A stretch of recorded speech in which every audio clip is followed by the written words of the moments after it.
All right, we're going to start a quick live stream. I'm going to go, maybe I'll go for about an hour. Sophia's not here today, but I'm just doing it for fun. I have a new camera set up. So the one that you're looking at, not the one that's looking at me, but the one that is showing the arcade over there, that's the new one. And then we have this one.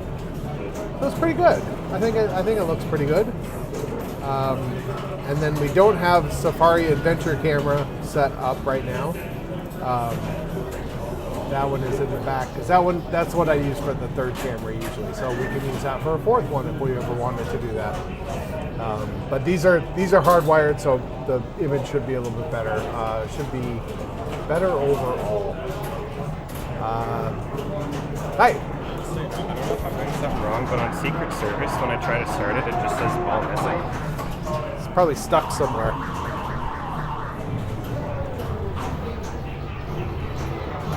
I see it. It's right there. Yeah. Ugh. I just didn't want to mess with yourself. All right. Should work now.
Okay, just for fun, I set up Camera Safari Adventure Time camera just looking right over at Terminator. Let's fire that up and have a look.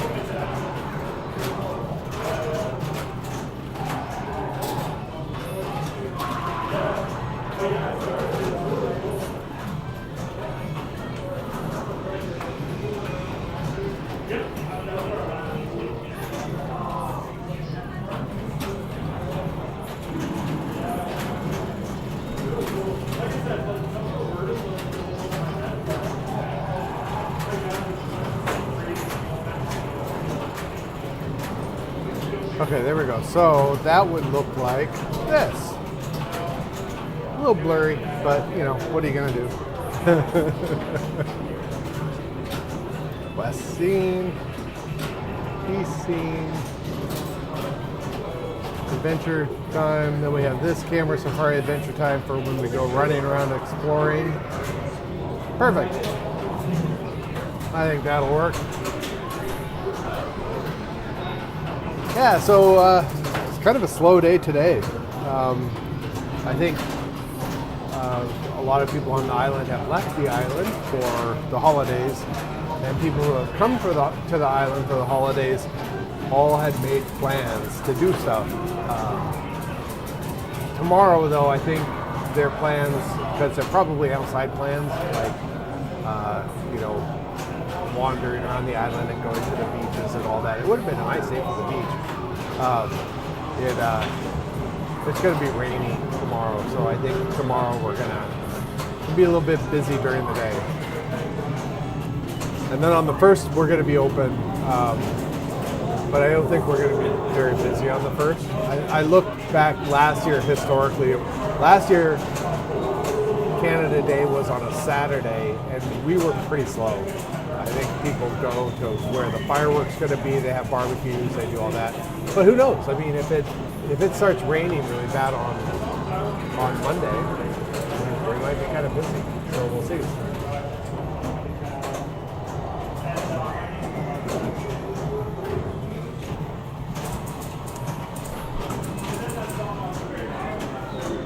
I think I need to get an automatic transition scene set up so it just cycles between all the different cameras. That'd be kind of fun.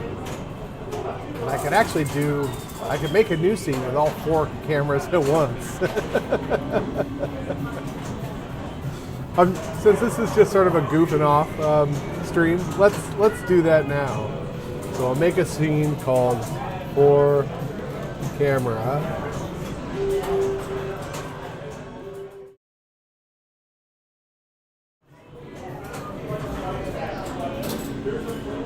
First thing I need to do, I need to copy the microphone. All right, so now you can hear me. So let's add video. We'll add this one. Uh-oh.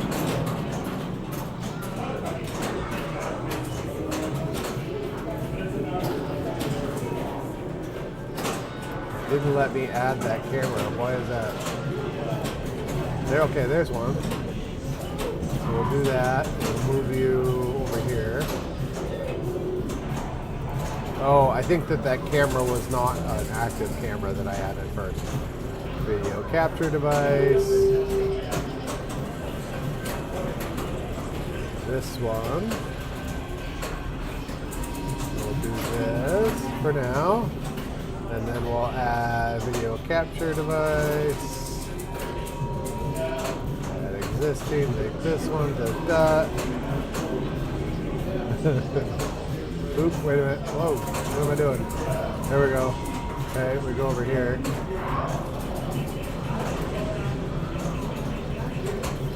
And then one more, which is Camera Safari Adventure Time, which is where are you? Right here. Oop.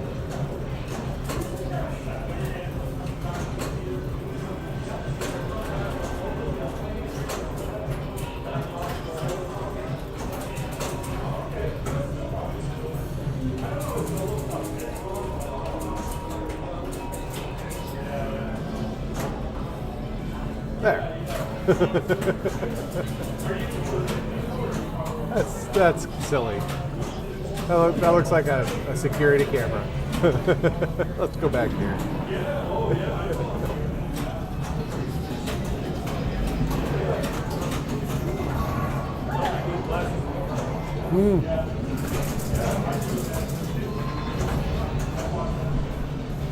Someone is playing Monaco over there.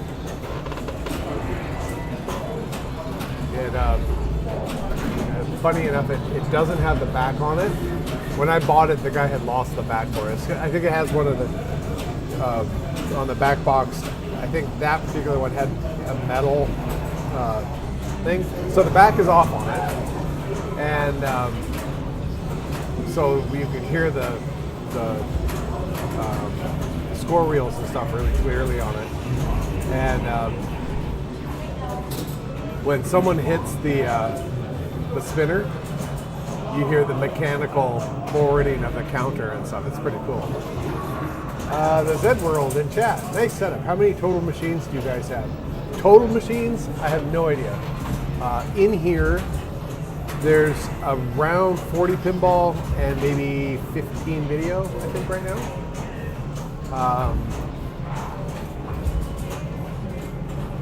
Yeah, I think that's about what it was last time I counted. I don't know off the top of my head because I'm always moving stuff around. But if you just joined, there's this scene, and then looking straight out, there's this over here too.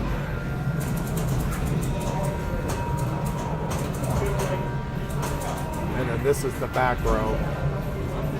A little blurry, but that's not the best camera.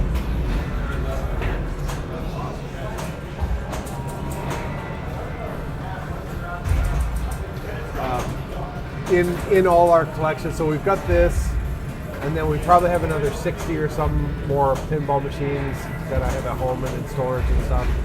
And we probably have another 15 video games, claw machine, air hockey, darts, all kinds of different stuff that we just don't have room to put in this space. So we're looking for a bigger space, or we're hoping someone might buy this building. We will know more on Tuesday, and she has already expressed interest in basically doubling the size of the building, which would be nice. So, some adding on to the building, and then ideally then we would move into that space, have more room, bring in some more machines, bring in some more products, stuff like that.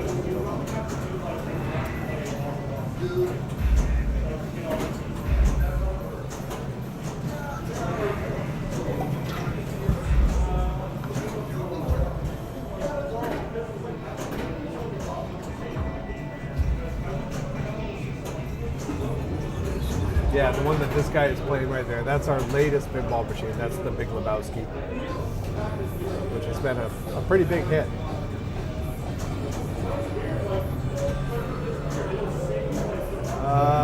Zedward says, I see on your site you have a Bally Medusa. I picked one up recently and heard they can be finicky. Have you had many issues with that machine? Not really. It's just right over on the other side there. The zipper flippers have been a little finicky from time to time. There was something else that was going on with it. Oh, in this last summer, so I have not converted that to incandescent or to LED bulbs yet. It's all incandescent. That's the way that I got it. Everything, all the bulbs are working fine. Everything seems to be working fine. So I just didn't update it yet. And there's a lot of light bulbs in that machine. So keep that in mind if you're thinking of converting it. But last summer, it was kind of warm in here, and that machine was shutting down. And what was happening is that the rectifier board in the cabinet was basically overheating, and the whole machine would like do weird stuff. I ended up pulling that rectifier. The one that came with it was a Rotten Dog rectifier, and I actually had a different rectifier board. So I pulled that and swapped it out, and I put heat sinks on parts of it, and that helped. But I think that once that's converted to LED, I don't think we'll ever see that problem again. But other than that, the zipper flippers were a little touchy. Oh, and the what do they call it? The power of the gods thing. the movable post that's in between the flippers at the bottom. That one periodically was like coming loose, and I don't know if it's just the mechanism. Like you would screw it all the way, and the screws were biting. So it wasn't like the wood holes had gotten too large or something, but like you could tighten it down, tighten it up. But that would come loose from time to time. I ended up putting my new fun trick is I get a little bit of glue like Goop or E6000 or whatever it's called. I put a little touch of that on the wood screw and then put it in, and that seems to hold it. It's kind of like Loctite from wood screws and wood. I did that with that little mechanism, and it hasn't come loose since. So,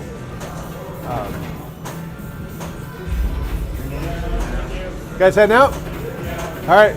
Thanks for coming in.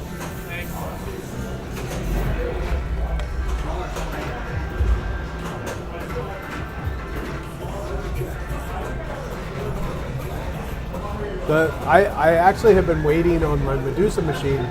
I wanted to do, just for fun, I wanted to do a video where I do a meter reading. I see how much current it's drawing with the incandescents, and then convert it all over to LED, and then see what the results are.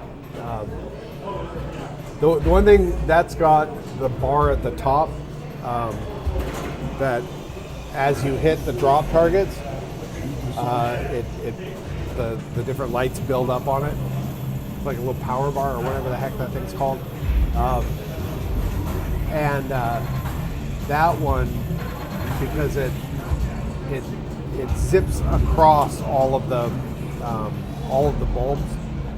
Nice fluid motion with incandescent, but if you were to change that over to LED, it'd look pretty crap. I have a roller games back there, and it has a figure 8. And I converted the roller games to LED, and then when I converted that figure 8 to LED, it just looked like hot trash because you didn't get that light on and then that kind of slow fade out.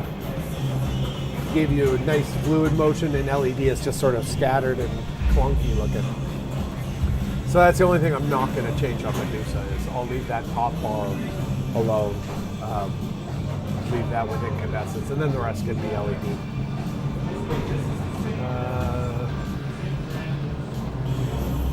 Edward says, "Awesome, thanks for the tip."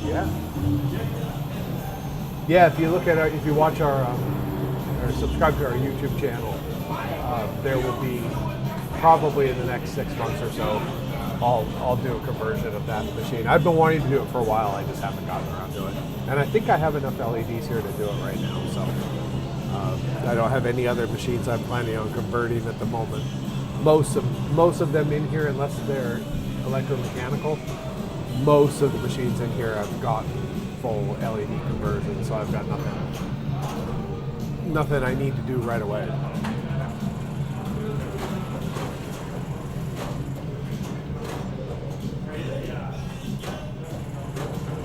Yeah, you can just see right next to Hurricane, that's Medusa.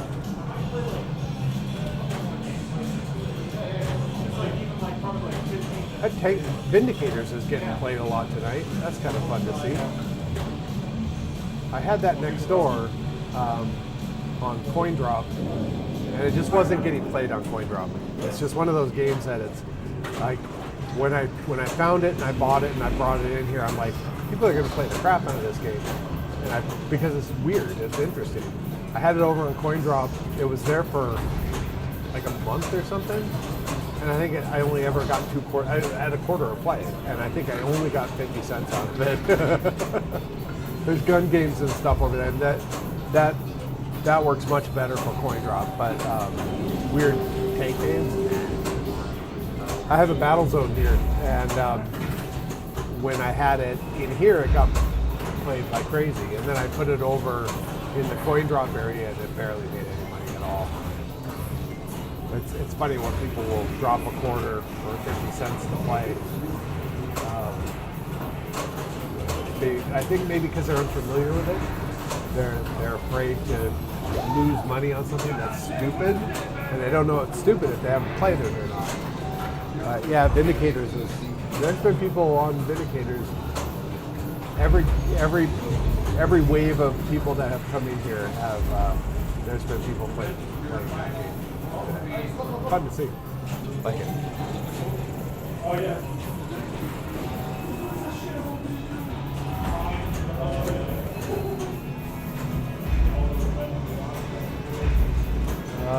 Zedward says, yeah, I have a Zybot that I'm surprised doesn't seem to get much interest.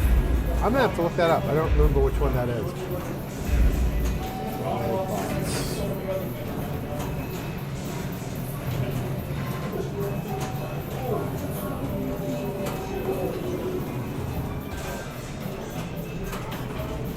Zybots is a 1987 third-person shooter arcade game. Oh, it looks like it's in the same style cabinet as Vindicators. It looks similar. That's cool. I don't think I remember this one. I have to see gameplay on it. Let's look at the videos.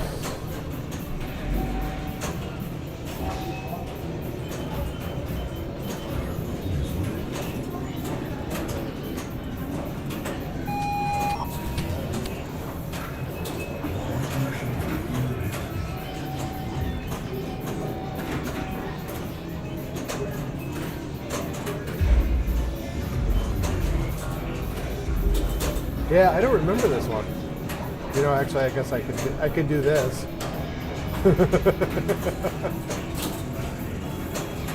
Oh, customers. Hold, please. Hi. Hi, how are you? Good. How are you guys? Here to do some pinball? Yeah. So we can do the date night special, which is 2 people, $25 until I kick you down to 11. All right. Yeah? Sure. All right. All right, with tax, $28.75. Go ahead.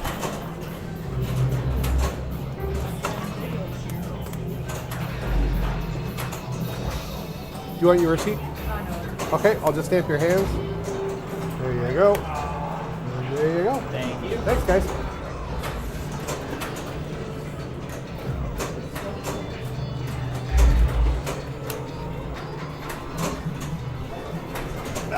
Sorry about that. I am working. I have to walk away from the live stream from time to time. Oh yeah, so I was looking at Zybots. That's right. Let me back to browser. There's Zybots.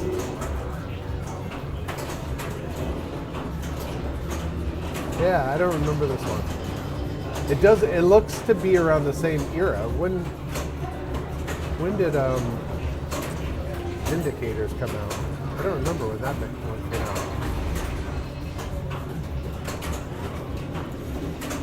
Let me stop this here. Sorry while I Google things.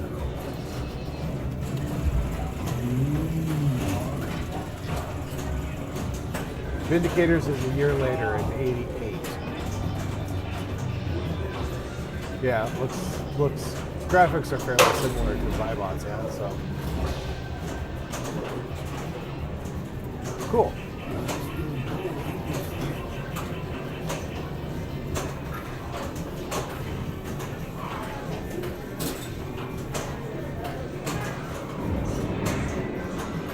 I actually really like the unusual, interesting games that maybe didn't get a whole lot of love first time around.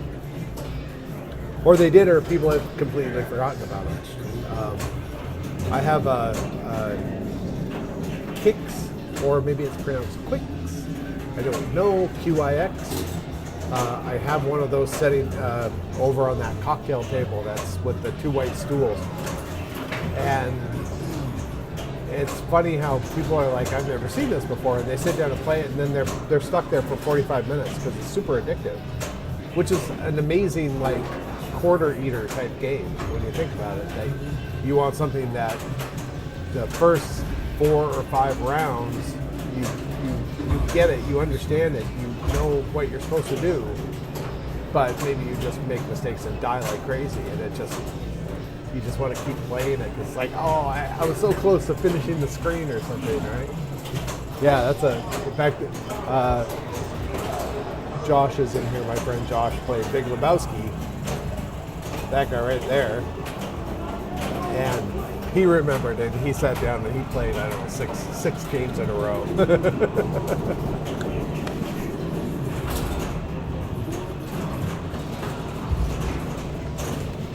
I have to step away. I will be right back.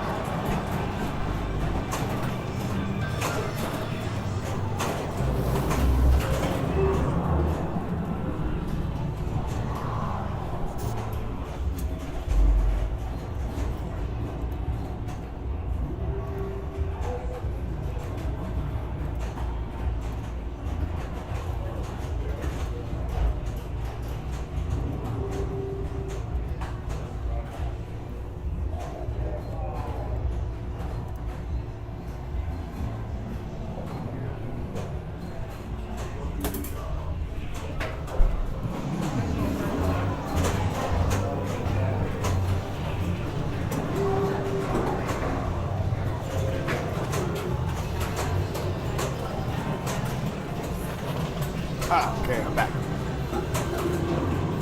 Scene. Da da da. 4 camera scene.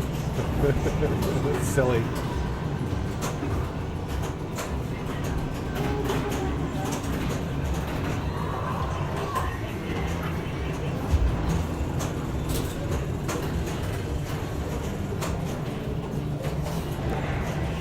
leave it on my new camera for right now. I need to turn it a little bit more so you can see the shooter game. You can just see the rifle sticking out there. All of these machines, which one is the oldest one? The oldest one I have in here right now is Palooka from 1964. Oh, cool. Awesome. The oldest pinball machine in my collection is from the early 30s. Oh, really? Wow. I have some from the 50s. But that's not in here. No, when we first opened, I had it in here, but it's not something that you can really play. Yeah. It has a bunch of little posts. It's more like, it's not really a pinball, it's more like a bagatelle machine, Okay. like a Plinko kind of thing. Oh, okay, cool. And all the little posts are made of like Bakelite material. Oh, And they've got gotten it. so brittle, Yeah. when the ball hits it, they turn to powder. Yeah. So, better keep it. yeah. Yeah, I had that in, and I had a couple from the 50s in when we first opened. And the 50 ones, like all of those, they're neat to see, but they're not very much fun. Yeah. Yeah, the 50s ones, they're like a couple of them, once the ball gets down to the flippers, you can't really get it back up to the top of the playfield. But Palooka's a good one. And I have another one called Shipmates, that's 64, 65. Okay. And I want to bring that one That's in. what year? 64. Yeah.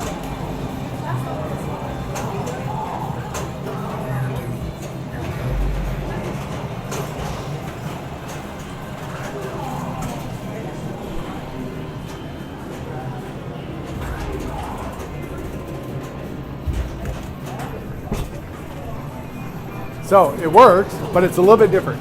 5 balls per game. Oh. And on this style, you have to use this to lift the ball every time it drains. And this one's an add-a-ball. So the idea is that you can have up to 10 balls. To get the extra ball, you hit down these 4 red drop targets. That lights that for the extra ball. Oh, cool. Wow. Or every time you hit one of these, it cycles through those particular scoring things, and you can get the extra ball up there too. Oh, neat. And I think the most I've ever had this up to was 8 balls. Oh, wow, okay. Wow. And then these are cool. These are like, most of them have this slingshot thing.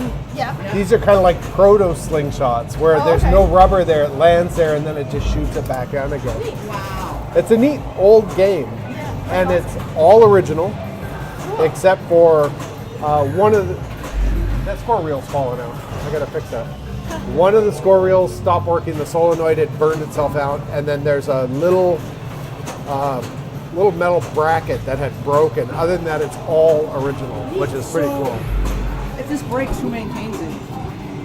And Wild. these things break all the time. I bet sure. they do. Yeah. So many moving parts, right? And It is, and the ball's heavy.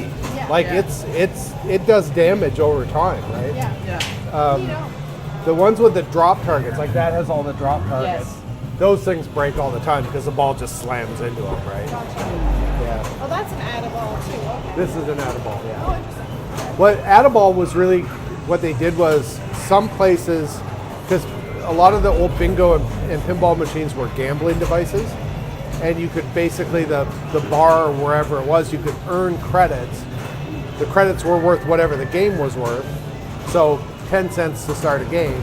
If you were playing it and you got 6 credits, that's 60 cents. Yes. And you could sell them back to the bar, okay. right? Kind of like cash them out. Yeah, so some municipalities ban them and some countries ban them outright. Wow. So they came up with, okay, what are we going to do to make people keep playing? So they came up with the add-a-ball thing, Ah, okay. which then later just turned into extra ball. Extra balls, yeah.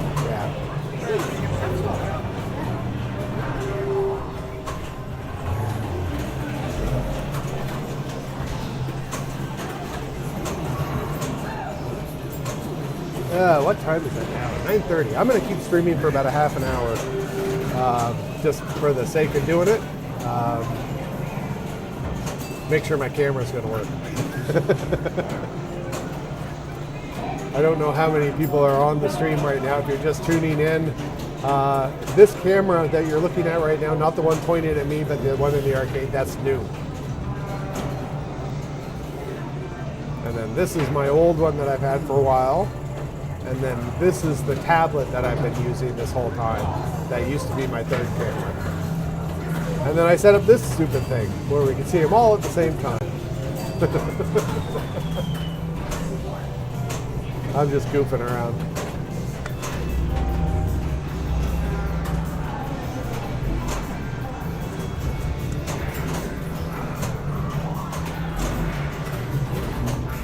I still would like to have something that switches between these two. Just cycles back and forth. I know you can do that in OBS. And I was going to look at that today, but or something that cycles through all the different scenes that you make. I don't know. I'll figure it out.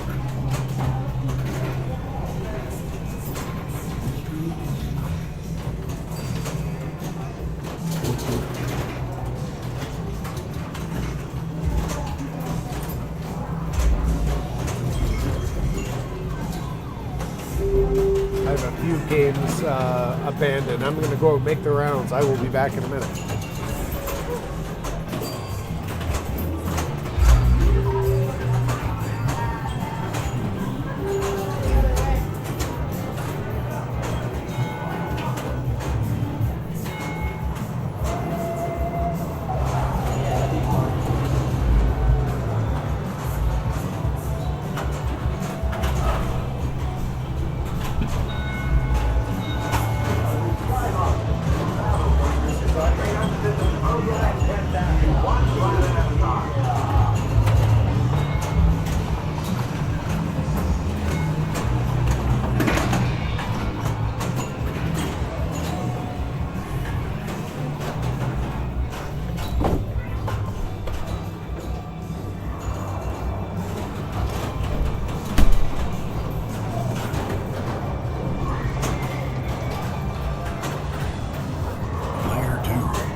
How's it going? Good. I actually put her on 2 players, so I'm getting better at it.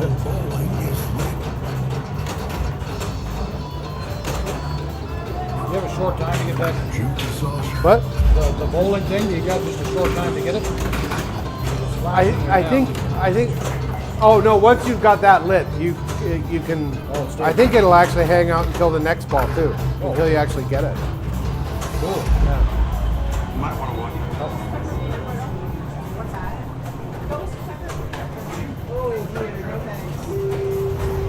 That's sort of a double whammy because peanut butter sticks to your teeth. Yeah, so it's like, oh, I can't even swallow it to get rid of it. Can't even spit it out. Let's go with the bar too. All right.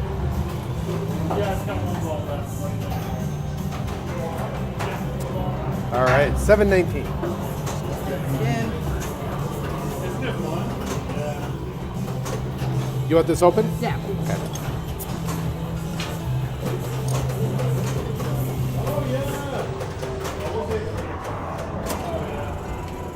Awesome. You're set. Thank you so much. Thanks.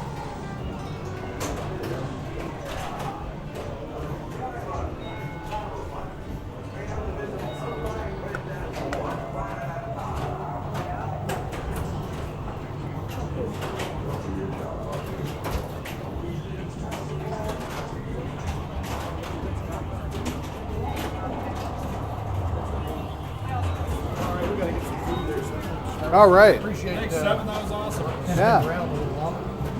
Yeah, no problem. Dude, the Vindicator, the tank game, that's awesome. That's really fun. Like, once you get used to the steering, Yeah. it's awesome. Yeah. Yeah. The worst thing to spend your stars on is the rotating turret because Yeah, it just makes things more difficult, right? That one, that Vindicators, and then over in the other room over there, there's a new shooting game, Oh, okay. Operation Thunderbolt or something. Yeah.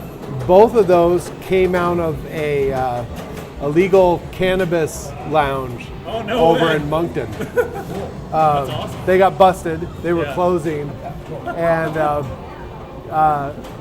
both the insides of this one and the other one Yeah. smell like weed. Oh, yeah. You can't get that in. I've tried. All right, good to see you, my man. All right, Yeah, see you good to guys see later.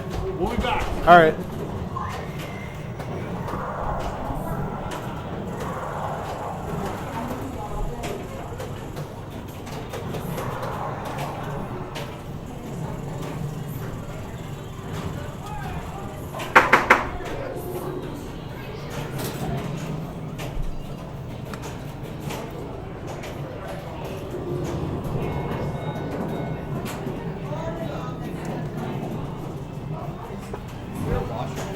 Yeah, through the door and then down the hall past the Pepsi machine. You bet. I will be right back. I have to check something.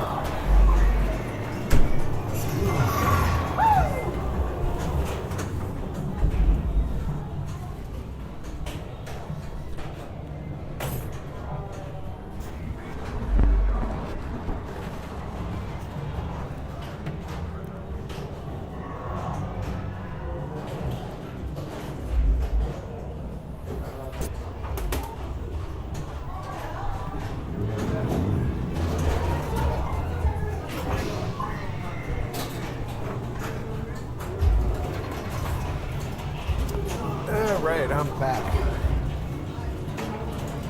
In the chat, Randy Ginden. Good evening from Chicago. Well, good evening from Prince Edward Island.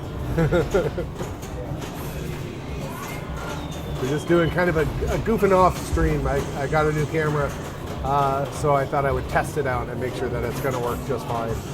I'm going to go for another 20 minutes, 25 minutes or something like that.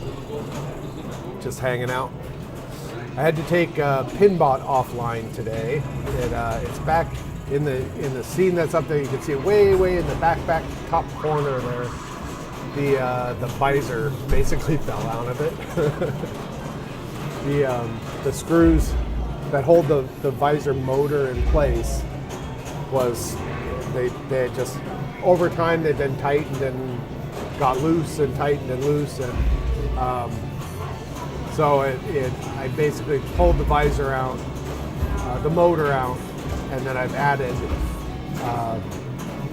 bamboo skewers and glue in there and letting that fully dry, and then tomorrow I'll be able to sand that, drill some new holes, and get the visor working again. It had been buggy where sometimes it wouldn't set all the way down, and I think what was happening is that because that motor was loose, it was leaning on the up and down visor bit, and that was catching on the wood. It should clear the wood all the way around it. So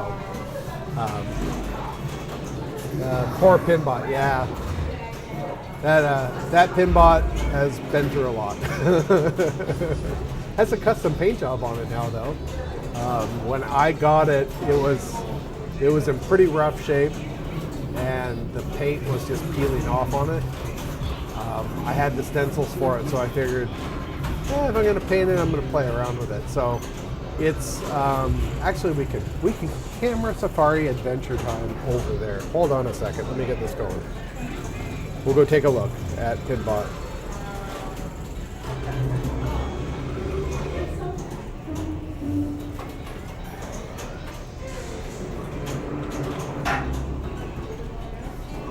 Go this way, and then change to my phone. There we go. And camera safari adventure time. All right, here we go. I bet Roadshow gives you more trouble than Pinbot. Roadshow has been outside of the fact that they're not currently blinking. I did fix that stuff, but yeah, at least it's running. Yeah, so this is my custom paint job. It's hard to tell, but it's red, and then Pinbot down there is. I should have brought a flashlight because you can't tell. Hold on a second.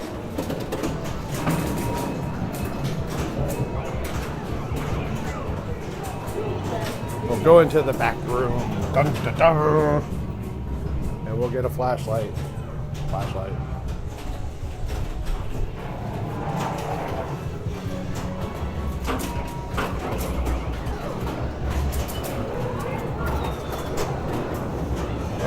Now you can see the color on it. So I did him in full color. And then the arm, he's silver. This arm is silver, that arm is silver. And then I dusted it with blue and red to give it that effect. And then the sides. But yeah, the visor's out of it at the moment. The motor's out of it. someone is playing Roadshow, so I can't show you, but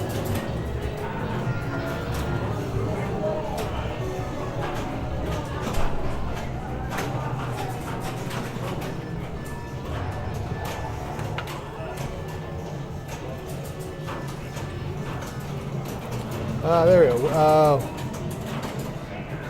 Wait, back to the drinks. All right. Drinks. These are all the stuff that's local to the area. Paulus John's root beer is made on the island. That's really good. And then these three are made on the island. These are made in Halifax. Propellers, Halifax. I don't know if raspberry cordial is actually made on the island, but it's island branded. All the pop shops, a bunch of the Boylan stuff, Jones stuff, Brio, which is from Toronto. Virgil's is from the US, that's from Jamaica. All the Jarritos is Mexican. That's water with caffeine because, you know, you need that. And then Thumbs Up and Limca are from India.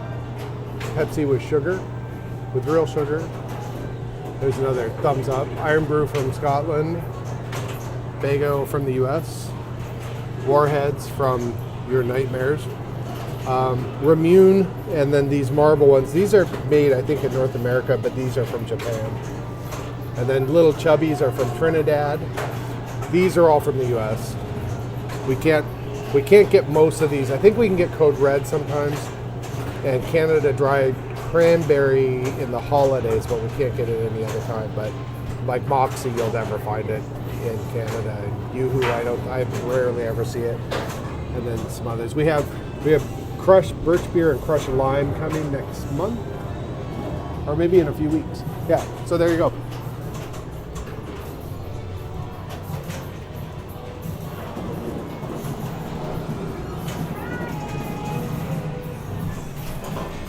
All right, let me turn this off here.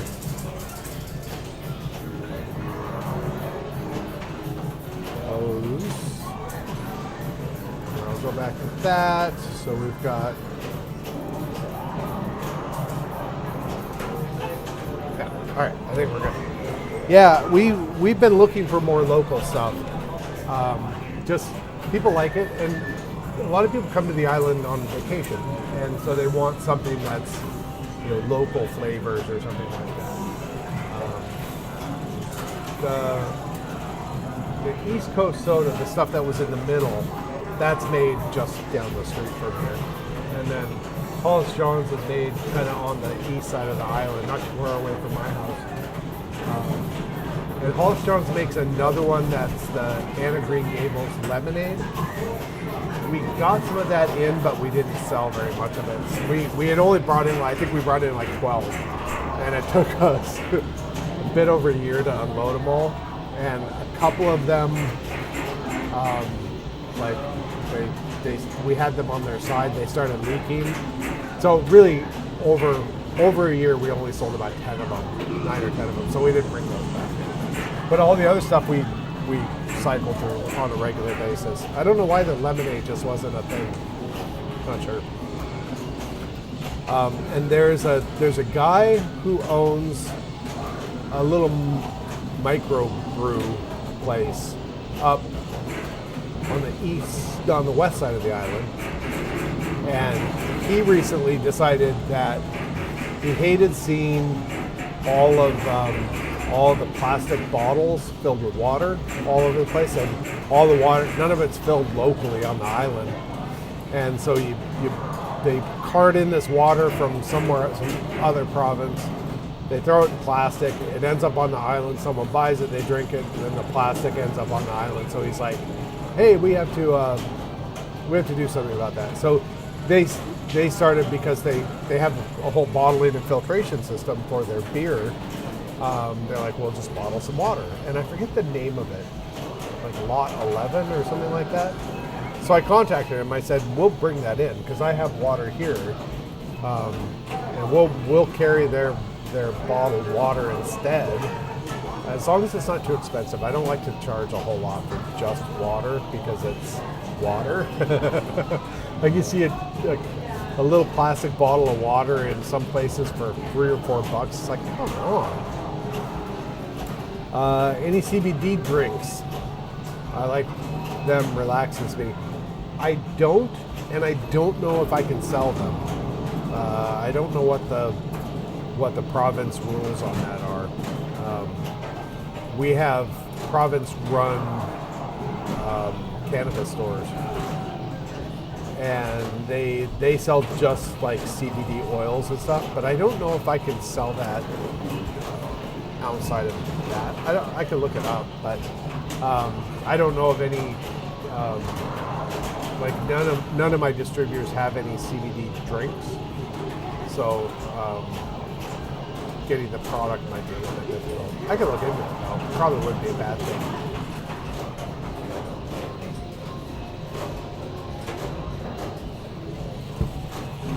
Oh yeah, I was talking about Roadshow. So Roadshow, when I got it, had a few issues, but both of the eyelids broke on them not long after I got it. So I ordered new eyelids for both of the heads, and then there's a solenoid that fires that controls the opening and closing of the eyes, and there's a little plastic bit that moves that solenoid. That plastic bit had broken on one of them, so I had ordered more of those. Not long after I got her back together, she was working fine, but now her eyes don't close. The eyelids don't close, and I don't know what's going on with that. And then I did her first, and then I did him, and he's much harder to get out and work on. With her, you just take her face off, you take the hat off, and then there's a few things you pull around underneath the plate. You unplug a couple things, pull it out of the plate. So you could have her rip down on there in 10 minutes. He's much more difficult because there's a subway system on top of him and a bunch of other stuff, or under him, I should say. So you have a bunch of stuff you have to remove first before you can pull him out. And he's got the thing in front of his face too.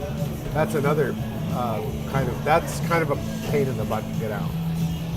I managed to do it without disassembling the entire playfield, just kind of weaseling around.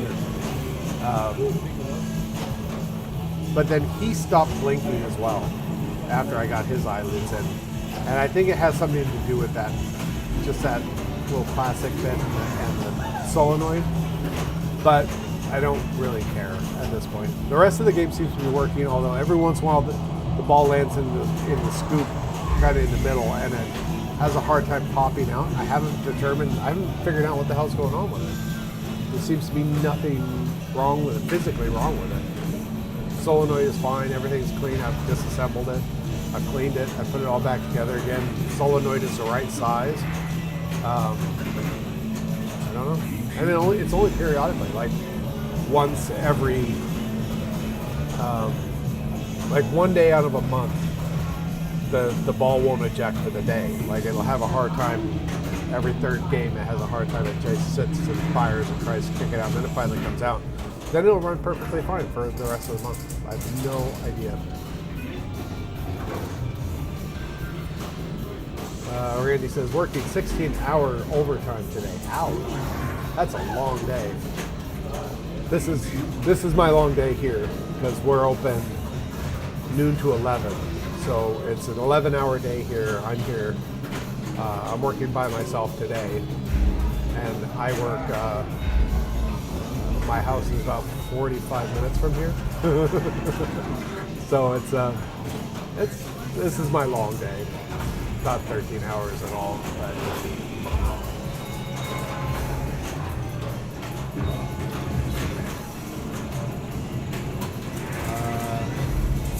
you get it at Binny's liquor store. Yeah, we have weird rules here on, like, one of the weird things about, we looked into having a liquor license when we first opened, and I decided not long after opening that I didn't want to do it because we have too many kids that come in. they come in late, and we have to. If we serve alcohol, or we want to serve beer or something, we have to choose a time every night that we kick all the kids out. So let's say that I choose 8 o'clock, I have to kick the kids out. That means we're paid by the hour, so that means that any kid that comes in here after 7 isn't going to get a whole hour of play.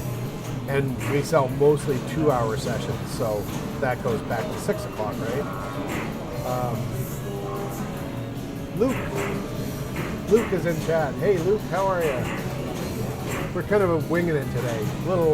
We moved our live chats to our live streams to Friday because that's when Sophia's here. But I got a new camera, so I'm just goofing around, testing out the new camera today. But anyway, so we decided not to do the liquor for that reason. But the other problem is that there's no wholesale liquor. You have to buy all your beer and everything, beer and alcohol from the PEI province liquor store. You might get a slight discount, but really that's it. What I'm doing with the soft drinks is what I would want to do with beer. So if I had beer, I would want to have 100 different bottles of beer, 100 bottles of beer on my wall. That's what I'd want from all over the place. I'd bring in, there were some great, Henry Weinhardt's beer over in Oregon, or Pyramid, I think they still make those. That's what I drank when I lived on the West Coast. So I'd love to bring those in here, but you can't. There's no path to import stuff. Glockenspiel Pickle, you're back. Hello. Hi. Are you Steve? What? Are you Steve? No, I'm 7. 7. It's 7's Pinballorama. Huh? It's 7's Pinballorama, not Steve's. 7's. Yeah. Oh, yeah. Sorry, apologies. How are you 7? How's that your name? Born in the 60s. Oh, okay. It could have been Moonbeam or Flower Child, but Okay. I just got lucked out. Might I post a picture of you on social media? Yeah, if you want to. Yeah, sure.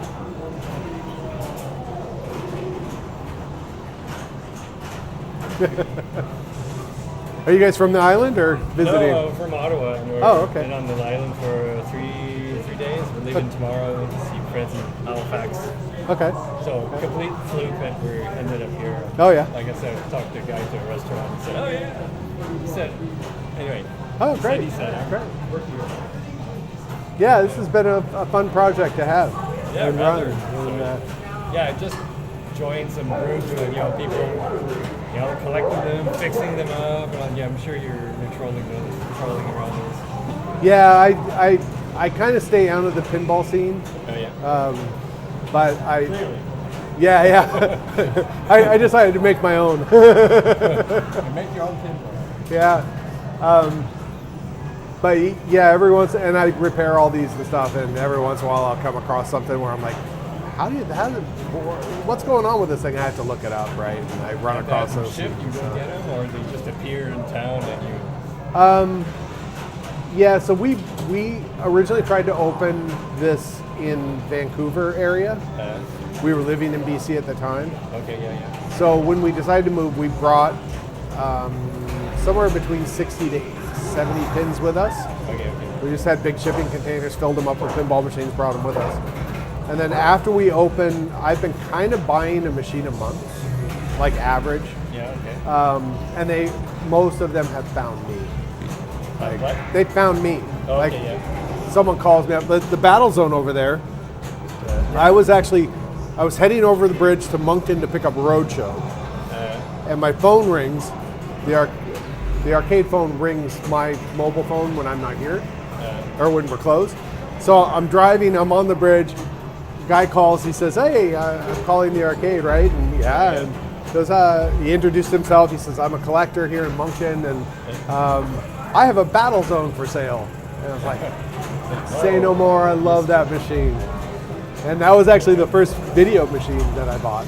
Okay. Was that, yeah. And it found me. My favorite game when I was a kid, and it found me. Nice. Yeah. And and the pinball machines, like people call us all the time asking if I have time to fix them, and I don't.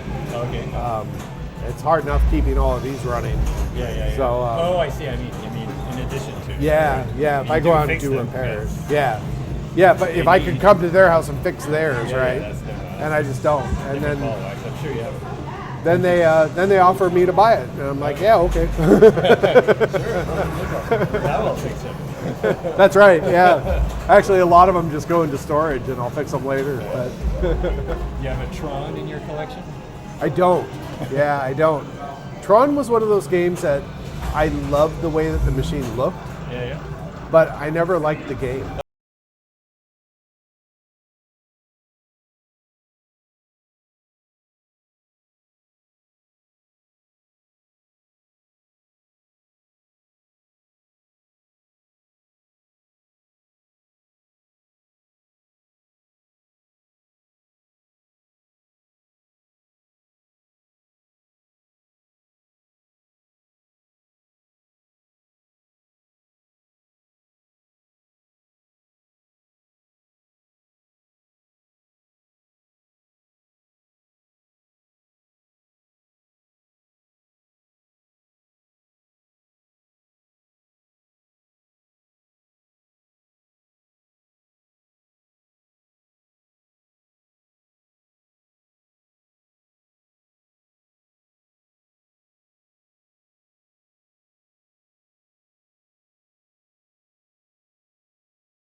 We just moved next door.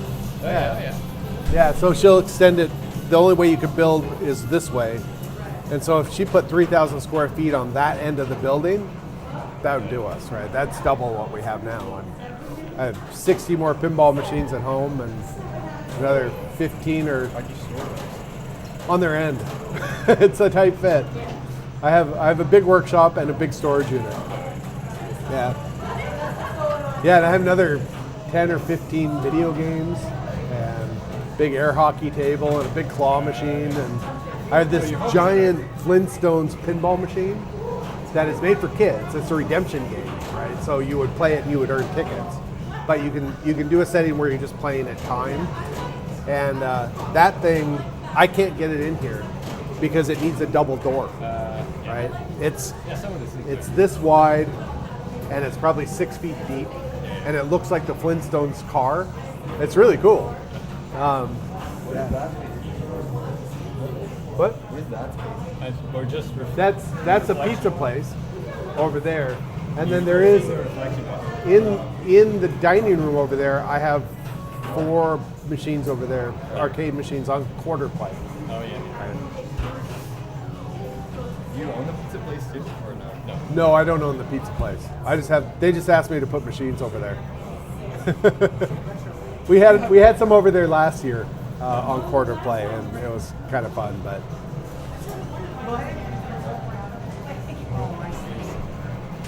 Thank you very much. thanks for coming in. See you later. You looked at the t-shirt wistfully. Oh, you only have extra large.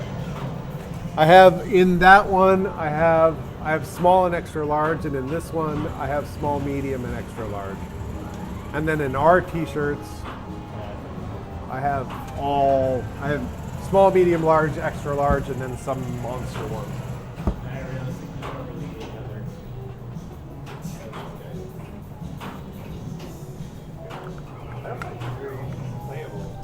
What? That's my old eyes, but it's like you're here, and Yeah. the screen is like this. It's like, yeah, sure. It looks great from here, but They're a little hard to play. I have to kind of, when I play it, I'm sort of back like Yeah, this, exactly. right? But they were dirt cheap, and they Yeah, take I up bet. no room. Yeah, So I was like, no, they're just. it's an easy way to get a Pac-Man in here, right?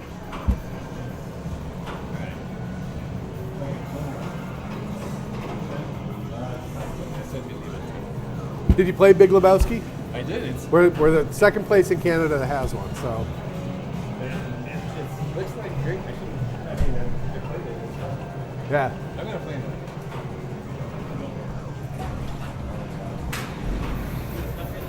See you later. Thanks for coming in. All right. Sorry, I was chatting, and I've neglected my stream and chat. Let's get caught up, shall we? Glockenspiel Pickle came in, and Luke is in. Hi. Strange Science also has a ball stuck. I can't start it, and it's like in a. Oh, let's have a look.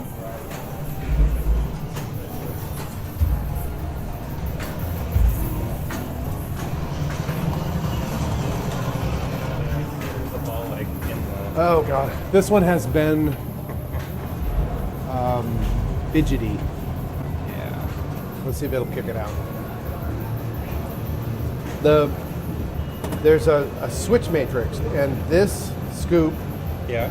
these, and some of those, they're all kind of wired together. Okay. And there's been this like weird flaky disconnect that Not I a haven't- big deal to me for now. I just figured I'd let you know.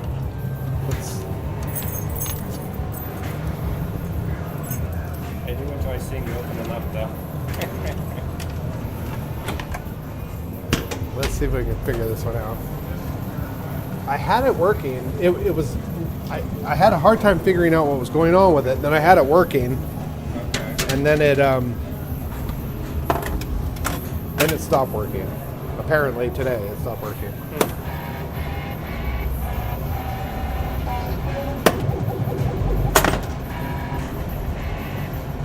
Yeah. So now it's dead again. Those work. Yeah, but this doesn't work. This doesn't work.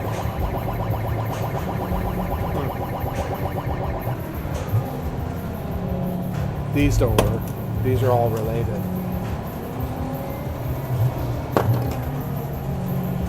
Yeah. But I haven't been able to figure out where the problem is. Because that's this. What? So now it just worked, right? Just a loose connection. Well, I think that there's a short somewhere else. Okay. See, now it doesn't work, right? It's the weirdest thing.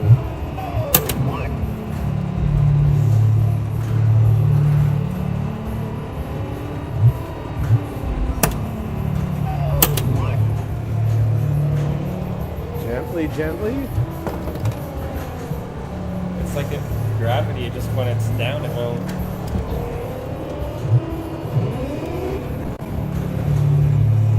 See, now it doesn't work. Now, I had a similar problem like this with Genie. Okay. Each one of these switches, they have a diode on them, Yeah. right? Yeah. And on Genie, way in the very, very back, one of the diode legs had broken off, but it was touching. Okay. And when the thing was down, the way that gravity, like- it almost pulled like it and bent. separated it out. Yeah. When you lifted the playfield up, the weight of it would touch it. Yeah. And it took me forever to find it. And I think something like that is going on here. Yeah. Yeah. It must be. Because I don't think it's in here. Yeah, so now it's not even working. So maybe it's back there? Yeah.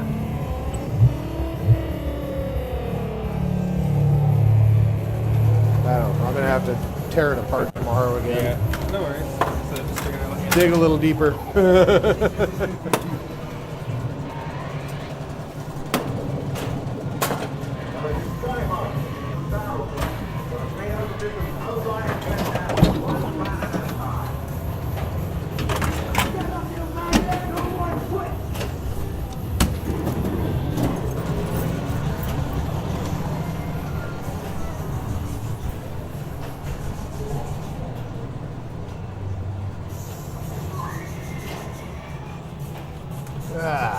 Yeah, you probably heard that. Strange Science has some sort of switch matrix problem. I thought I had fixed it, but it's back. So, I don't know. Okay, where were we? Randy says, too many coins and some pins. Yeah, that's the thing with Roadshow. That's what we were talking about, right, at the time. It's just, there's too much crap in it that, like, are you really getting...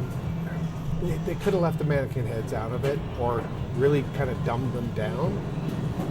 I don't know. To be honest, I don't really like Roadshow.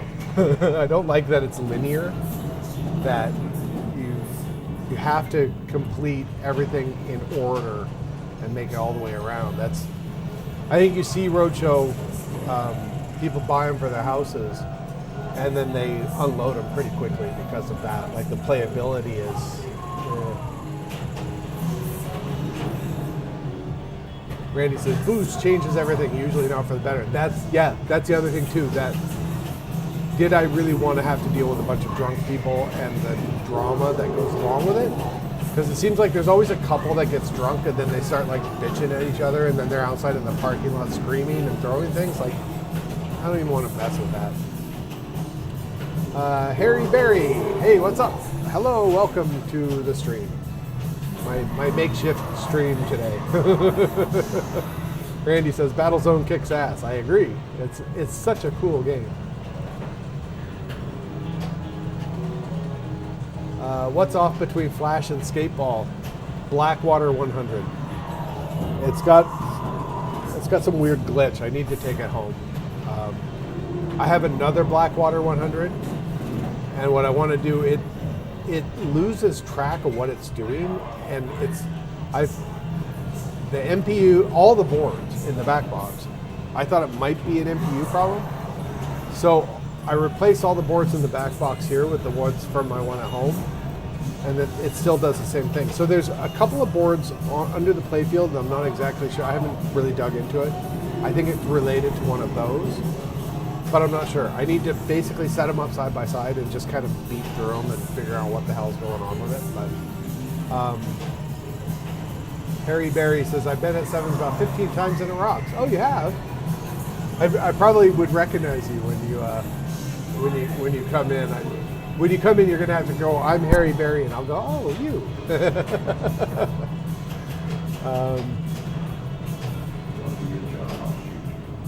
Downlane, Pinball. How's it going? Bally Harley Davidson, yes. Very, the Spectrum table is awesome. Spectrum is currently at home. The paint on the playfield was really starting to flake. So I had to pull it out of here. And I need to paint it and clear coat it. But I just didn't want it to flake. The more the paint flakes off on it, the harder it's going to be for me to touch up. So it's right kind of on that edge.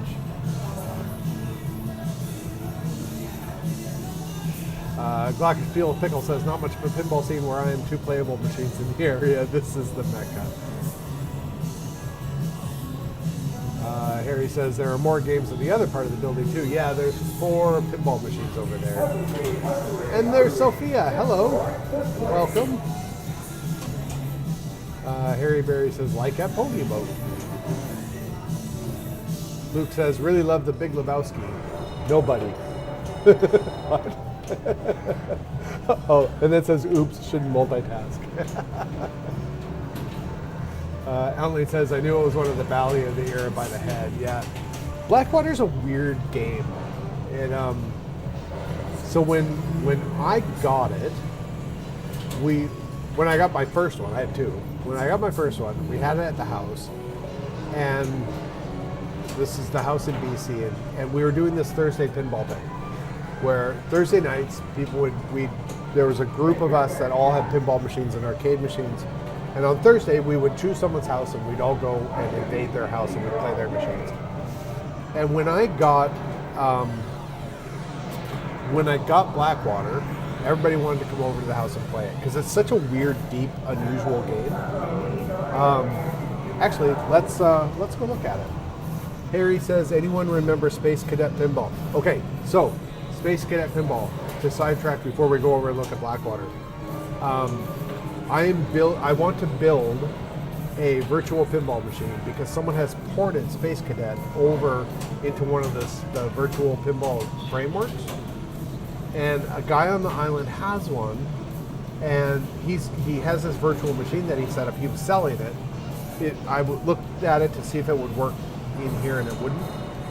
But he had Space Cadet. He had that ROM. He loaded it up, and it played flawlessly. It was fantastic.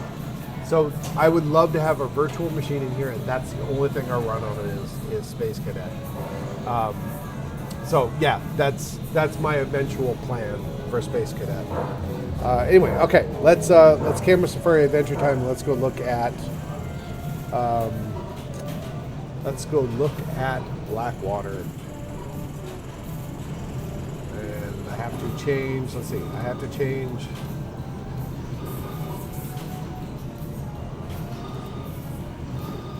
This and Camera Safari Adventure Time, and here we go.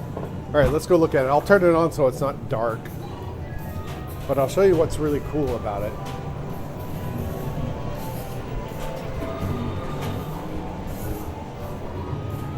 Actually, sometimes it works.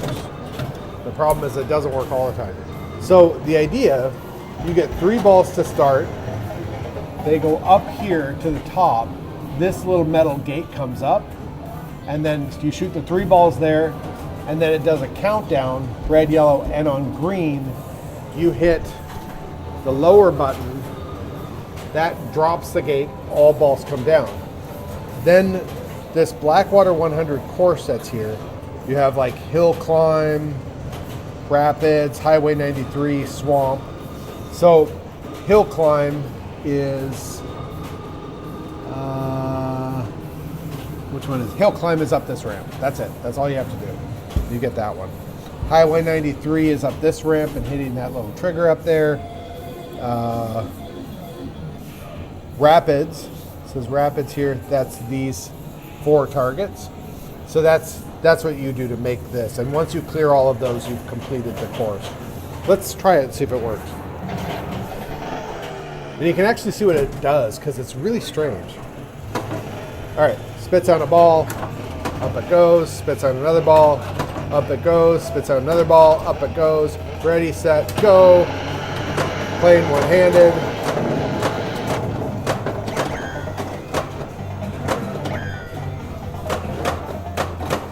There's a ball up there still.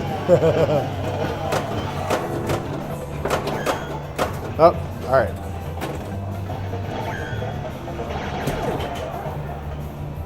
The other cool thing about this is you go up this ramp labeled downhill. You go up this ramp, it comes down along here, down this thing, all the way down here, back around to this flipper, which fires towards you. And the idea is that you hit the targets that are here. And then it can go down this side or it can go down this side. I love that shot. I think it's really cool. All right, let's see if it'll seize up for us. Seems to be working. That's the weird thing about this game. It's been hard to work on because sometimes when I go to work on it and troubleshoot it, it works perfectly fine.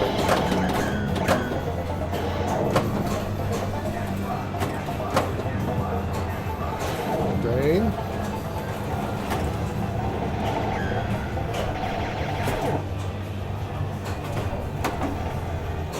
Try it one more time. 2, 3. Yeah, it's working.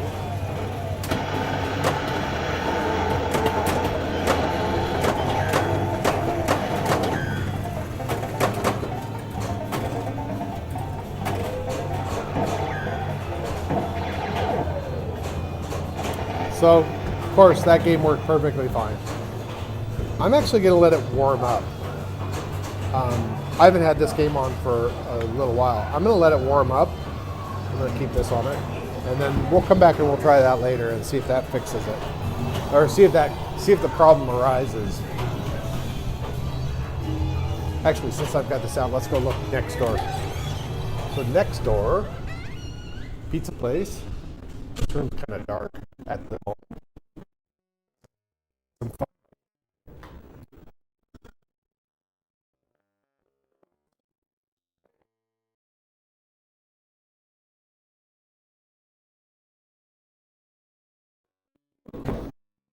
Inside.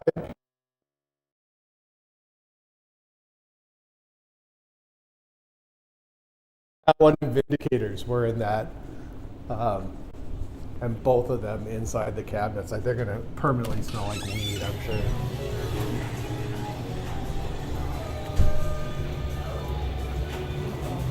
All right. Anyway, so yeah, so that's Blackwater 100, but it's just a weird, unique, fun, goofy, strange game. And when I had it at the house, we had a lot of fun playing it. And where I was going with this story, I brought it here thinking that people were going to love it. A lot of games get abandoned on ball 1. They shoot the ball up to the ramp. They don't know what they're supposed to do. They shoot 3 balls up there. They don't know how to release the ball. It automatically releases it, and then they walk away from it because they don't know what the hell they're supposed to do. It's so unusual that it's just, it stumps a lot of people. Now, if they get it, and then they play it. But the majority of the people want to, like if they're not familiar with pinball, they walk up, they no, you shoot the ball up, you hit it with the flippers, you try to hit stuff with it. But if it's a little weird and complex and you have to read the rules, they won't read them. I even wrote up a little card and put it up on the back glass, how to play. Do this, do this, do this, do this. And people don't even read that. So that's the problem. Strange Science in the back gets abandoned a lot too. It has 4 buttons on the side. The upper ones are the flippers, the lower ones. On one side it's for the lane change, and on the left side it's for a little power bumper that's in the out lane. People walk up to it. There's a lot of times that's abandoned. Ball 1, no score, ball sitting in the shooter lane because they hit the lower buttons and the flippers don't work. So they think it's broken and they walk away from it. That's the one problem with Strange Science outside of the switch matrix problem. So I've got Blackwater and Strange Science, the same era Bally machine that I'm having a problem with. I should just yank them. Okay, where was I? Sophia says, better than Pony Boat. I'll say that.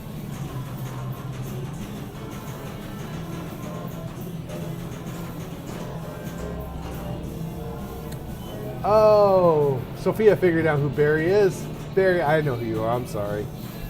I get it now. I haven't seen you for a while. You'll have to come in.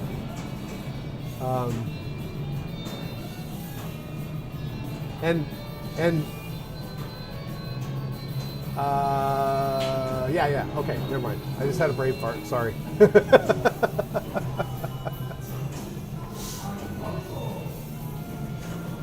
And Sophia and Barry are just chatting. Barry, yes, we're open on Canada Day.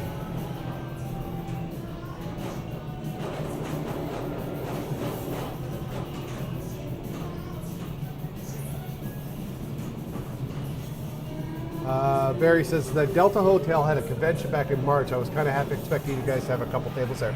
That was the plan. We were going to. But then Sophia had this family emergency and she was over in BC for a while.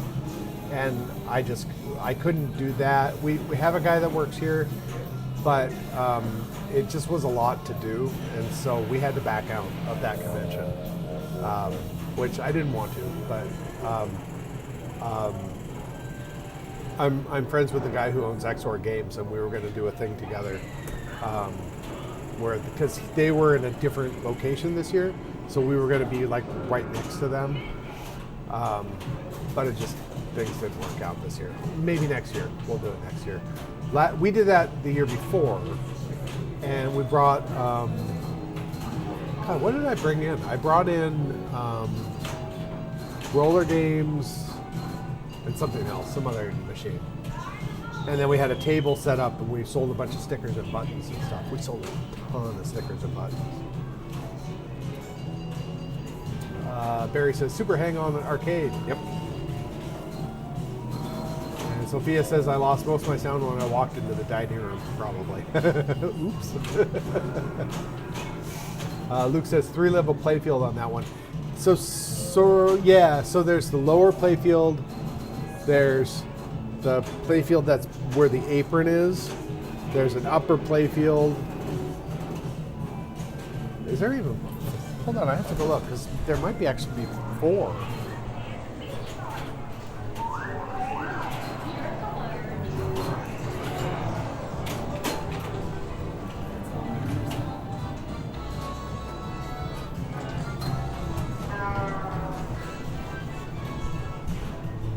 Yeah, it's three actual playfields in all, and then a whole bunch of ramps and crap. Barry says the new Jaws table is out. Yeah, they had that over at Pony Boat. I watched some videos on it, and I thought it looks good at first glance, but I don't know about that. New Stern machines, I just don't grab me. They just don't do it for me. I haven't seen a new Stern machine that made me want to play it really in the last like 5 years. I don't know what it is, but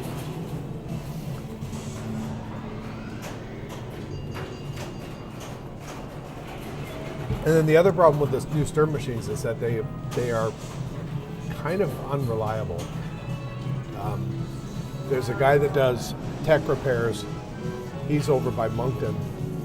He repairs video games and pinball machines and stuff. And he's just like, yeah, don't even get a new Stern. He works on like the arcade machines that are over in Halifax and Moncton area. And there's actually quite a bit of pinball machine over in Moncton and Halifax. And he works on a lot of them, and he's just like, yeah, a lot of the new Sterns are problematic. He's constantly having to fix them. So it's a problem. I hate having the machine dark. And that's Secret. Hold on, Secret Service is running. I heard a weird sound. I couldn't place it. Ouch. You better spin it. 10 minutes. Oh, wow. I was only going to stream until 10. I think I'll stream until 11. Just why not? Just for fun. It's only a half an hour away.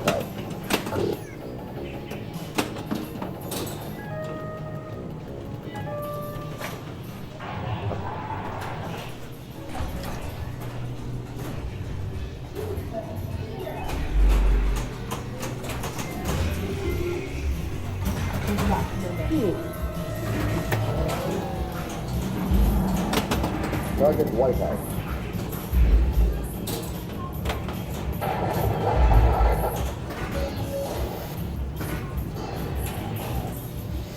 Agent 1-2. Here we go.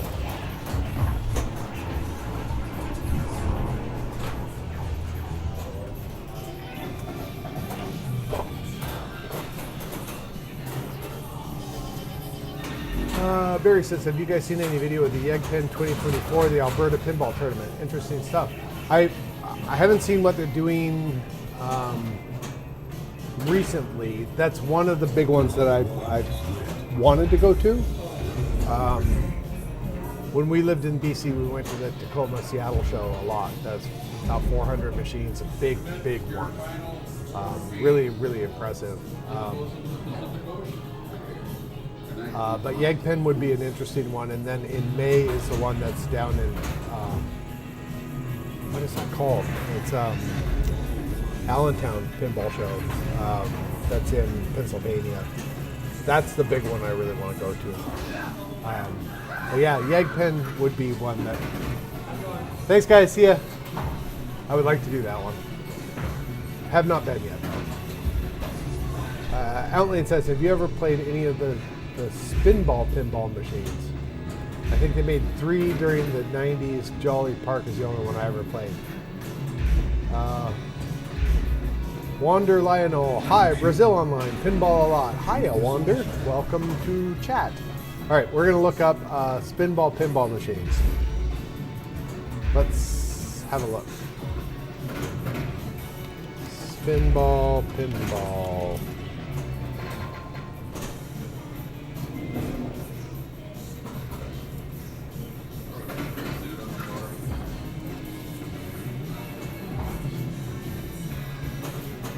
All right, come with me whilst we browse the internet and look at random stuff. All right, so these are the Spinball pinballs. So this is, I was trying to find the name of it. Jolly Park. That's what you said you played, right? Jolly Park is one I played.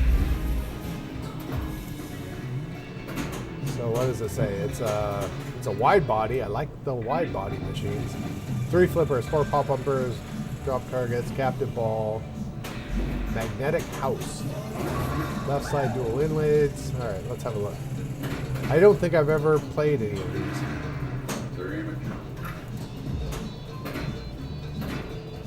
That looks awesome. Oh, the bumper cars are, those are really cool. Pop bumper cars. Wait, isn't that what Oktoberfest has that?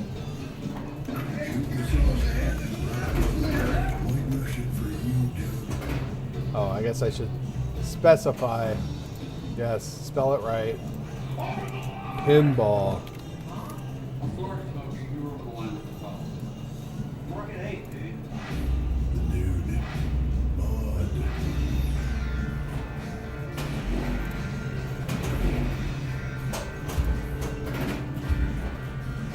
Yeah, they have pop bumper cars too.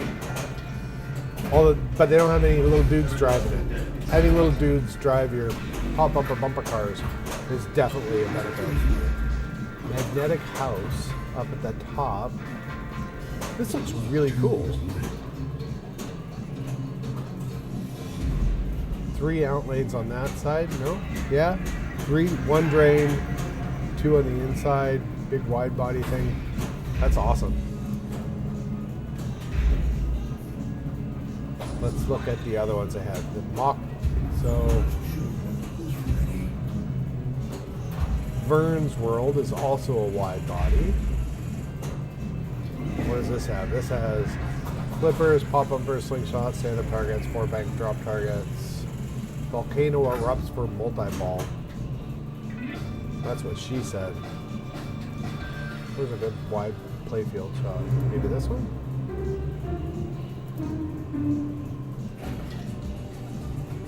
This is a DMD display.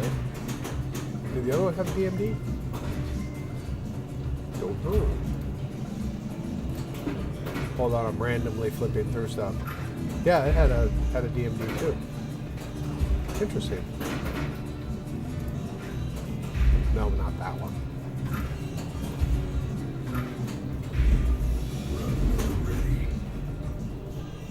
Couple of pop bumpers. This ramp thing that goes up at the top.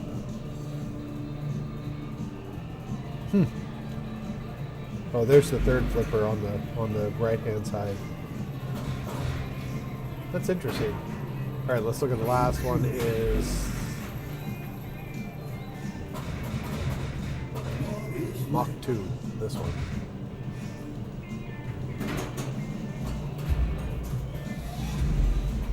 You might want to watch out that front window there. Playfield. Son, this is what happened. Would you? So a jet thing.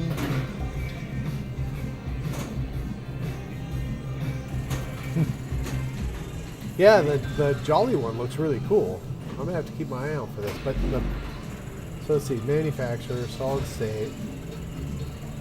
The one thing that concerns me is what's the back end? Like, what is it running? Because when you get some of these kind of obscure, like one of the things that I have a problem with is Zakaria pinball machines. Let me go back to here. Like there's some really cool solid state Zakaria pins, but their motherboards, if they go tits up, I've heard that there's some unobtainium chips on there that are hard to replace. So that's a bit of a problem. So I'll have to look into those and see. Maybe they're running like just someone's standard board or something. So Barry, I read that CERN has a license for John Wick. That's right, and I think they've already put the machine together. Hey, let's Google it. Hold please, let's look this up. CERN John Wick.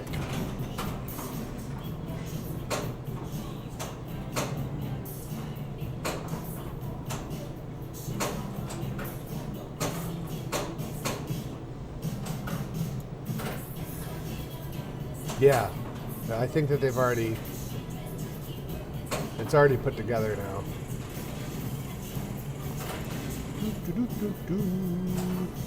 John Wick. Pro Premium Boomer Edition.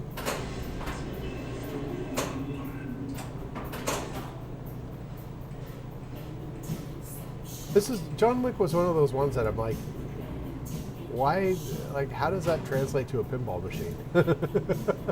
Like, it's a guy that shoots Russians, right? It's like, what are you going to do with that? Like, it starts off and the first thing it does is like your dog falls over or something and then you have to play the game? I don't know. Like, do something like Jurassic Park or even Jaws. You've got this shark theme that you can kind of play around with. Jurassic Park, you have like a lot of like toys and options you could do, like targets that are like you're trying to get all the T-Rexes or something. Like you can play around with it, but like I haven't really looked into John Wick, but to translate that to a pinball machine seems strange to me. Like that wouldn't have been my first choice of movies that have come out in the last 20 years to try to make something out of. But maybe the IP for it was super cheap and they could do it. So I don't know. Be interesting to play one, or just to like, spend a little bit of time looking at more. I guess I don't know.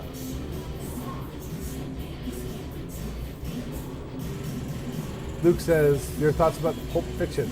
It looks okay. Let's look that up.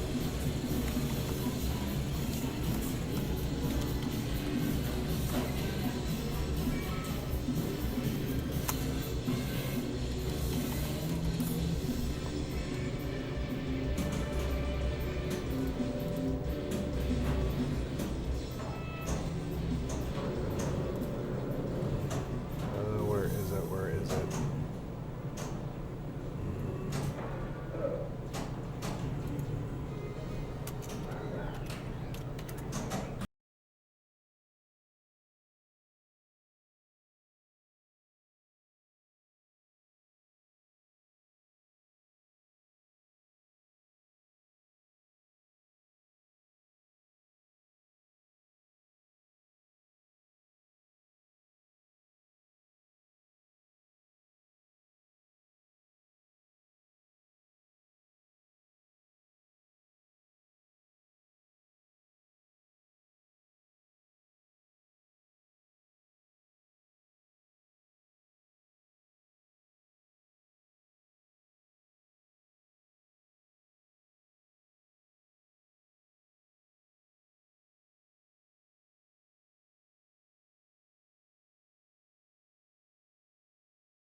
open. Right. So it's like I just kind of rush through it. I figure out what's going on. Okay, I got to pull this thing. I got to do this. Got to do that. It basically I had to fill some holes with wood and glue, let it cure. Yeah. Tomorrow I'll fix it, and just that should solve the problem. But it's sort of like to actually set up cameras, like all of that takes time. Yeah, that's fair. And I did a lot more repair videos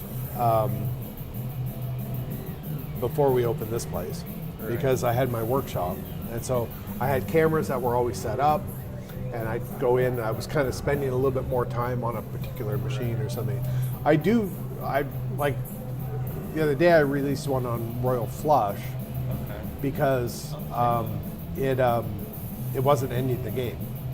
And so it's a very unique problem that that particular generation of Gottlieb have. So it's a video worth making, right? Yeah. Like Yeah. Gottlieb bed machine not ending games. Yeah. I don't want to just do sort of like Very average routine. stuff. Yeah. I'm re-theming a Black Knight to a Monty Python's Holy Grail. Okay. And there's like a 7-part series on YouTube of I'm hand painting it, right? So of kind of the process of like trying some things, messing up, making stencils and just goofing around and kind of slowly converting this. And and that was in my old workshop, so I could set up the cameras and kind of get in there and do all of that. It's hopefully if we move and have a new space, or if they end up extending this building, putting a new space in for us, which is a possibility, I'll have more of a place for a back room where I can work on machines, right? Where I can yank a machine out of here, put it in the back. We can set up some cameras back there, and I can kind of toy around with it. Yeah. Whatever. But Was it? I think it was on Reddit. I mean, this would have been a while ago. You talked about thinking about doing like mini golf and stuff like that. I'd love to. Yeah. I'd love to. I would love that. I joke about that's like phase 2. Yeah. Is if we can get into a place where there's enough of a warehouse space where I could actually build my own mini golf. I just think that would be the most hilarious thing to design and build. And I actually looked it up recently. Like, I haven't played mini golf in a really long time, but what I remember of mini golf, there would be things you hit it through a windmill or whatever. You do all that multi-levels. Something that's like a plinko thing. It comes down, you hit it in the hole, goes through a tube. If you hit it in the right hole, it ends up as a hole-in-one. That kind of thing. Yeah.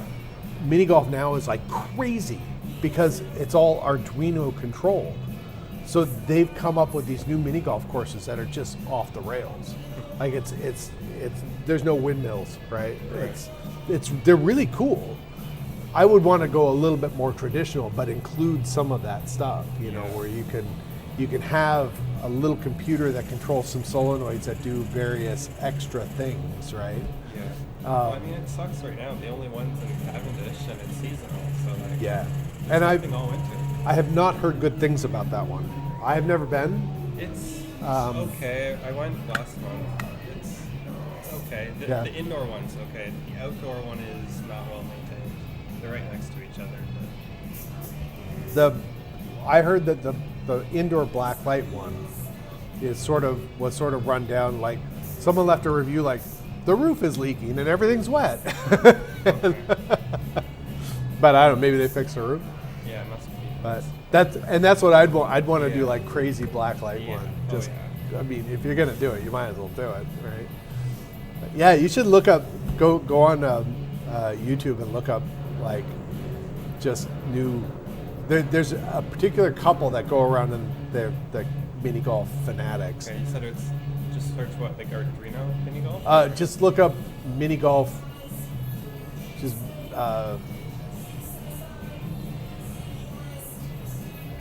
wonder if I can remember if I can find their name. I'm sorry, you guys. I just left you looking at the Chicago Gaming Company page. We're talking about this other stuff. My bad. All right. Yeah, sorry about that. All right. Let's go to YouTube. And we'll look up. You heard us talking. We were talking about mini golf. The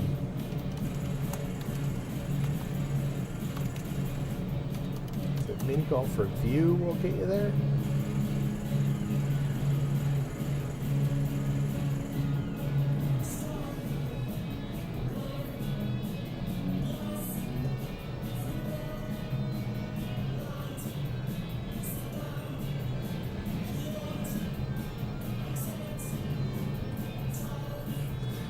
I think if you just look up mini golf and on YouTube and just look for some of the people that do the reviews of them, you'll find the couple. Okay. And they go around to all these different places and play. There's some indoor ones and they're pretty cool.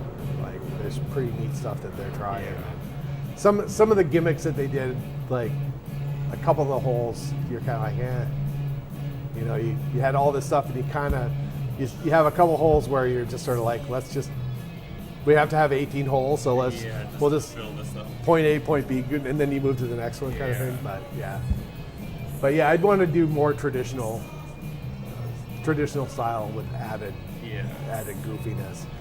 One of them had it was like a conveyor belt or maybe some sort of pneumatic system that shot the ball up into this big thing that went all the way around, and yeah. Yeah, but we've been looking for the last year or so for a new location that was just big enough for us to, expand. You need to switch some of the machines out, just rotate it. Yeah, I'm always kind of finding new stuff and moving stuff around and trying to figure out a way to get one more machine in here. Yeah. And I think I'm about at my limit. I could put one more there.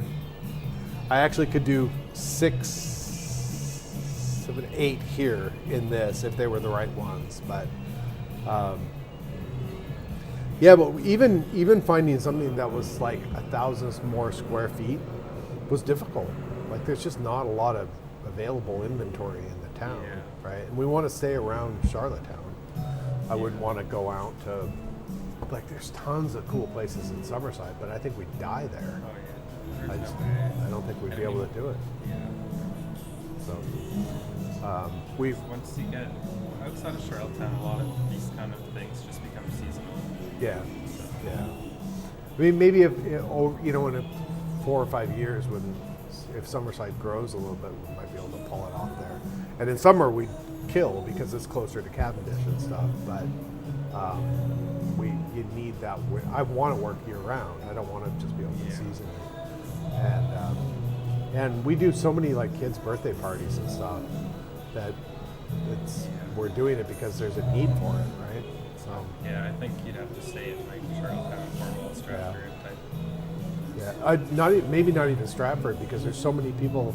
The weird sort of island thing that they don't want to drive over the Hillsborough Bridge for whatever reason. I have no idea why, but it's very strange. Figure that out either. I mean, people go to the trampoline park that's over there, so it must not be too bad. But I think it's residual. I've heard that the bridge used to be this rickety old crappy one-lane thing that maybe so it's just people think going to Stratford's real problematic because you have to go over this crappy old bridge. But this area has been worked really well for us. And since we were looking at light industrial, I thought maybe up by the airport, there's a bunch of stuff up there. Right. And Sophia and I have even kicked around the idea of possibly buying something. Okay. Maybe next year, because the business is fresh, and so it's like no lender would rent to us or would give us something, would finance us until we had some sort of history that they could judge. Yeah. Right?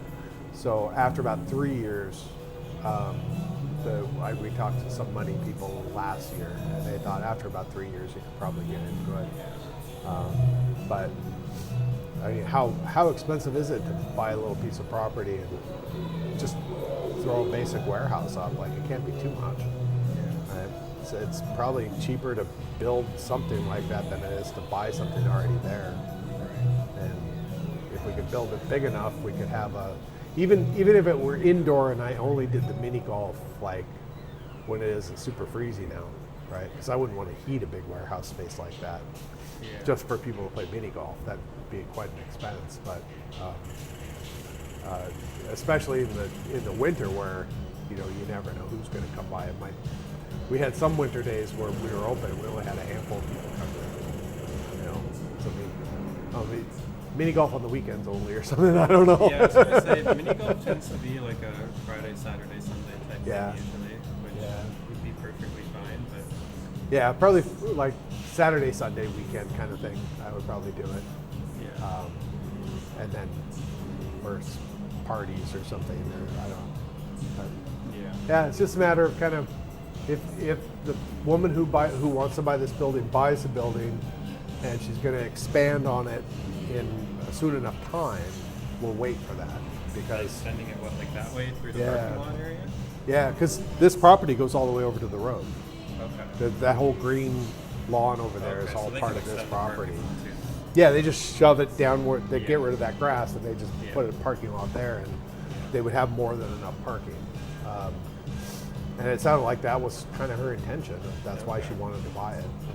She would buy this, fix the serious problems first, then fix the not so serious problems second, and then look into expanding the building out. Yeah. And if we could get, double this space in a year, that's worth waiting for. Because I could work, like, I come in, I go next door, I work on it, we get it all ready to go, and when we're ready to move, we can have everything moved in a day. Right. Just pick it up and carry it over. it's half the work of moving somewhere else where you have to pick it up into a truck and then out of the truck into the new space. So Yeah. I like the idea of just moving next door. That'd be nice. Yeah. And people already know that we're here. That's another nice thing, is we don't have to tell people where we're moving to. We just drive up to the same building. You'll find This us. way. Yeah. Yeah, instead of a we've moved across town, we just have an arrow. Yeah. And plus, I have my crows that come and visit me every day. Yes. It's been really funny how we start looking at new places. I go and look at a place. I'm like, this one might work. I'm like, oh, I'm gonna miss my crows, man. People were picking up when I was coming in. I saw someone else almost turn into that parking spot, and they're like, "Oh, there's seats there," and went around. Oh yeah. Yeah, it's really funny. We know we have ravens that are coming by. Yeah. Although I haven't seen them for a few days, but we had 2 ravens coming by, a couple, and then I think there's 5 in all in that little pack of ravens. Okay. And it's funny watching them and the crows kind of battle it out. And then the little grackles that are around here too, the little blackbirds. And so like the grackles hate the crows and the crows hate the ravens, and so there's like this weird, like the ravens can beat up the crows and the crows can beat up the grackles, but Yeah. they don't. Yeah. They just kind of dodge them. And it's really funny. Yeah. Anyways, you have a good night. Yeah, what's your name? Stefan. What is it? Stefan. Stefan. I'm 7. Yeah. All right. I was here Cool. before. I think.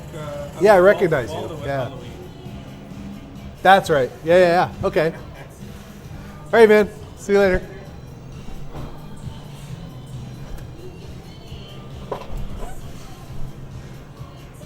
All right. Sorry, I was neglecting you again and talking to customers. Let's see. Where were we?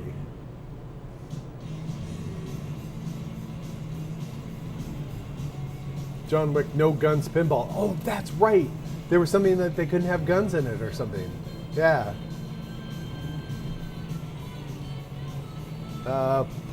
Randy says Pulp Fiction is a great game. Simple and fun. Yeah, that's kind of... I haven't seen game... I don't watch gameplay videos.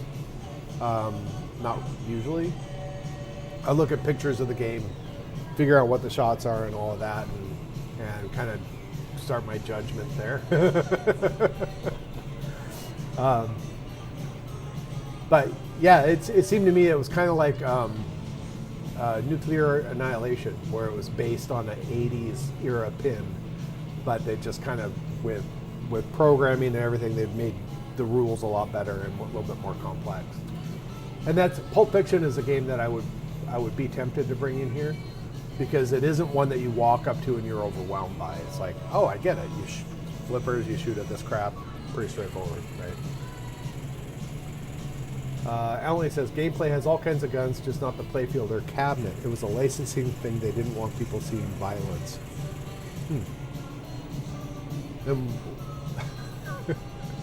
We don't want violence.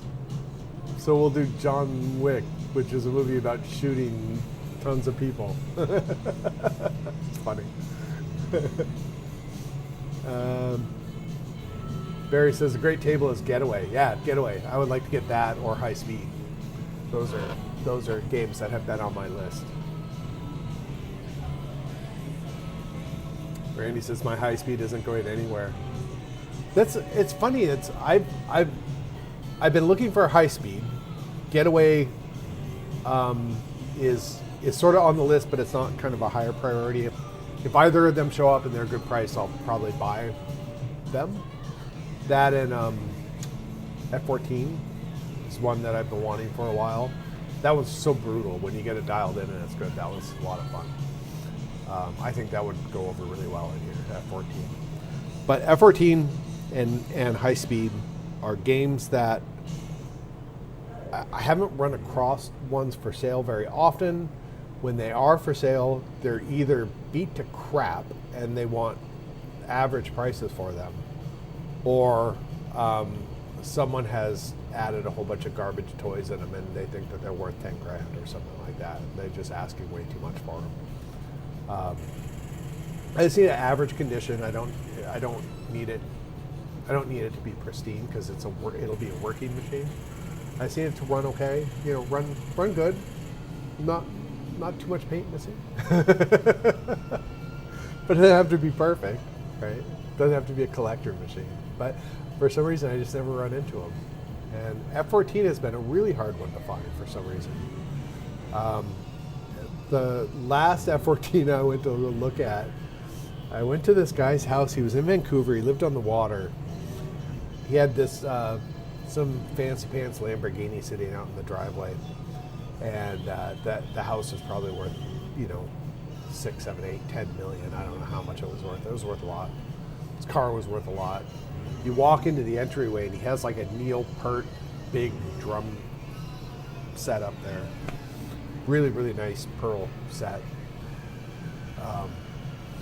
And so he was like, we're going to look at the machine. Oh yeah, it's in the theater, right?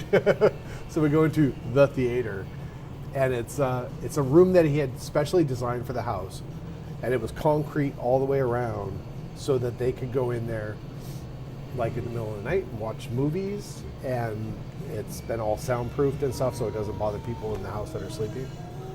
So the dude's got money, right? He wanted, I think, $4,000 for that machine. Now at the time, that would have been a really high-end, perfectly restored machine, because this years ago. An average F14 at the time would have been around $2,000, probably somewhere around there. So he wanted way too much for it, and it was thrashed. So all of the inserts had come up. Well, he didn't really play it, but he said basically he got it because he liked the lights on the top. So he would have a party, he'd turn the game on, people are like, oh, you got a pinball machine.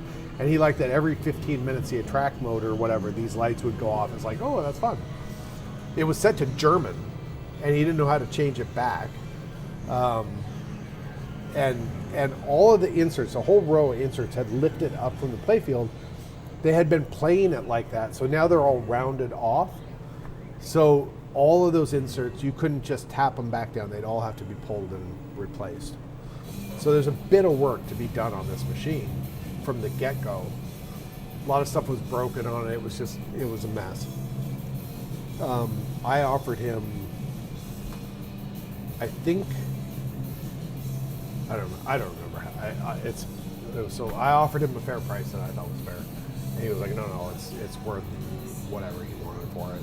He refused to budge on it. And this guy, like the difference in the amount of money we're talking about, this guy, like, he probably just throws that money around left and right every day, right? He doesn't. That's, for someone who's got a Lamborghini and a really nice drum set and this multi-billion-dollar house, like he's gonna haggle over like $1,200 or whatever it was. I don't remember how much it was. But it just seems silly to me. Right? He was sure it was worth that much. I don't. He probably sold it to one of his friends for that much, right? Like, no.